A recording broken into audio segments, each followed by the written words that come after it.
If you are planning to start a layer farm, one of the biggest decisions you must make is this. Should you use a deep litter system or a cage system? This decision will affect your cost, your management style, your labor, and even your profit. So before we compare them, let us first understand clearly what each system really means. In a deep litter system, the chickens stay on the floor inside the poultry house. The floor is covered with materials like wood shavings, coffee husks, rice husks, or chopped straw. This material is called litter. The birds move freely inside the house. They eat, drink, scratch the litter, and lay eggs in nesting boxes placed around the house. The litter absorbs droppings and must be managed properly to stay dry and clean. In a cage system, the birds do not move freely on the floor. They are kept inside metal cages that are arranged in rows. These cages are usually stacked in tiers, one above the other, to save space. Each cage holds a small number of birds. The feed trough is outside the cage and water is supplied through drinkers. When a hen lays an egg, it rolls forward and stays clean, away from droppings. So the main difference is simple. In deep litter, birds live together on the floor and can move around. In cages, birds are confined in small compartments and movement is limited. This basic difference is what creates all the other advantages and disadvantages we are going to discuss in the next parts. Because once you understand how each system works physically, it becomes easier to understand why costs, diseases, egg cleanliness, and even profits can differ. Now let us talk about cost, space, and setup, because this is where most farmers make their decision. If you are starting with limited capital, the deep litter system usually looks more attractive. You do not need to buy cages. You only need a simple poultry house, feeders, drinkers, nesting boxes, and litter material. The structure itself does not need to be very complicated. As long as it has good ventilation, protection from rain, strong roofing, and proper security, it can work well. This makes the starting cost lower compared to cages. With cages, the situation is different. The cages themselves are expensive. You need a strong house to support the cage structure. Installation also requires more planning. If you are importing cages or buying high-quality ones, the investment can be quite high at the beginning. So the cage system demands more capital before you even bring the birds. Now let us talk about space. In a deep litter system, birds need more floor space. Because they move freely, you cannot overcrowd them. If you put too many birds in a small space, you will face problems like stress, pecking, disease spread, and low egg production. So if you plan to keep many birds, you will need a larger house and more land. In a cage system, you can keep more birds in a smaller area because cages are stacked vertically. You are not just using the floor space, you are also using the height of the building. This makes cages very attractive for farmers who have limited land, especially in towns or peri-urban areas. So when we compare both systems at this stage, the deep litter system is cheaper to start but requires more space. The cage system requires higher initial investment but uses space more efficiently. Your decision here depends on two main things: how much money you have to invest and how much land you have available. Now, let us move to management, feeding, and egg quality, because this is where daily operations really matter. In a deep litter system, management requires close attention every single day. The litter must remain dry. If it becomes wet from water spillage or poor ventilation, it starts smelling, ammonia builds up, and diseases can increase. You must regularly turn the litter and sometimes add fresh material.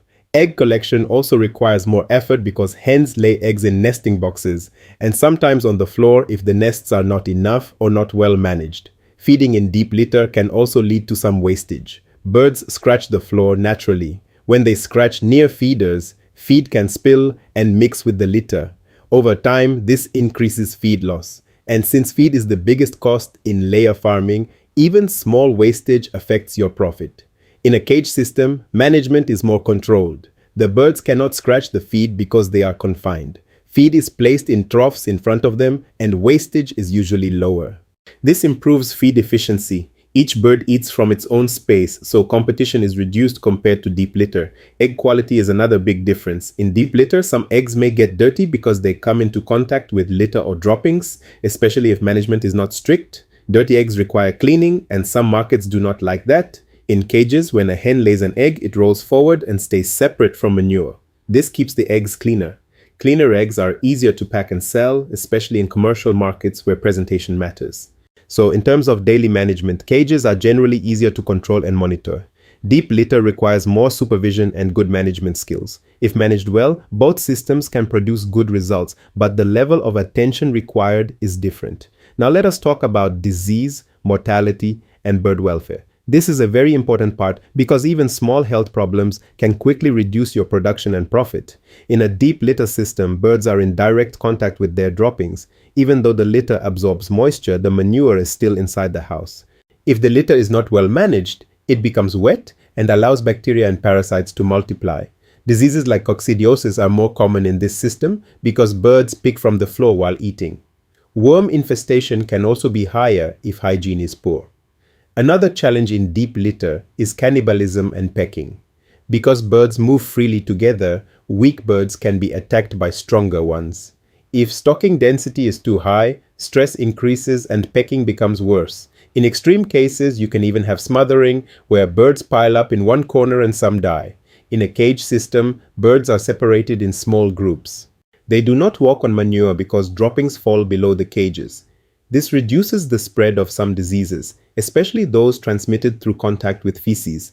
Cannibalism is also generally lower because birds cannot easily attack many others. However, cages also have their own challenges. Because movement is restricted, birds do not exercise much. This can lead to weaker bones over time. If cages are poorly designed, birds may get injuries on their feet. Ventilation must also be well managed because ammonia can build up below the cages if manure is not removed properly. When we talk about welfare, deep litter allows birds to express natural behaviors like scratching and dust bathing. In cages, movement is limited, and this is why some countries have strict regulations on cage systems. So both systems have health risks. The key difference is that deep litter requires strong litter management and stocking control, while cages require good structural design and manure management. In both cases, poor management will lead to losses. Before we bring everything together and talk about profitability and which system may be right for you, let me take a few seconds to mention something important. If you want to plan your farm properly, calculate your costs accurately, and monitor your production in a structured way, you can check my online store. There you will find practical toolkits designed to help you plan, calculate, monitor, and record your farm information in a simple and organized way. The link is in the description. Now let us continue. Many farmers ask one simple question: which system makes more money? The honest answer is this: both systems can be profitable if they are well managed. Profit does not depend only on whether you choose deep litter or cages. It depends on how well you manage the system and whether that system matches your capital, land, market, and management skills. If you start with deep litter, your initial investment is lower. This means your financial pressure at the beginning is also lower. For a farmer with small capital, this reduces risk. However, your management must be strong. You must control litter moisture, avoid overcrowding, and reduce feed wastage. If you fail in these areas, your production will drop and profit will reduce. With cages, the starting investment is higher. You spend more money before production even begins. But once the system is running, feed efficiency is usually better, egg cleanliness is higher, and management can be more organized. This can improve consistency in production. For large-scale commercial farmers supplying supermarkets, schools, or big traders, cages often provide better control. Land also plays a role.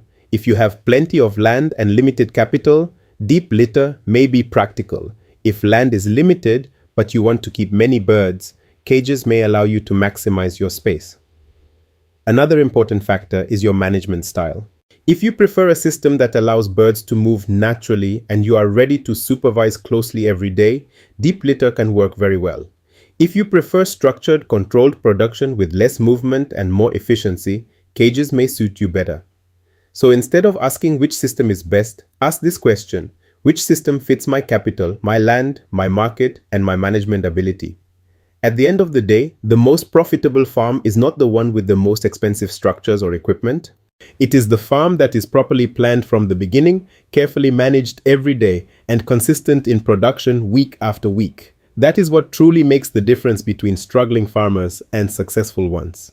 If you found this video helpful, let me know by liking the video and subscribing for more practical poultry content.